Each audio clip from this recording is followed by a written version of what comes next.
Oi, ce mi-am prins gambele la ăla. Stai să nu-și pantalonii.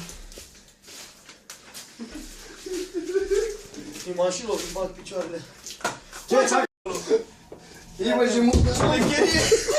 În camin!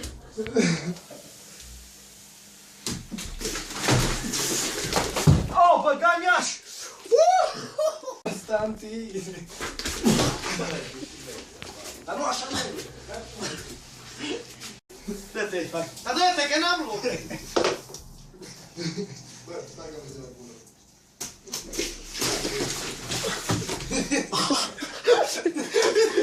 Era caloriferul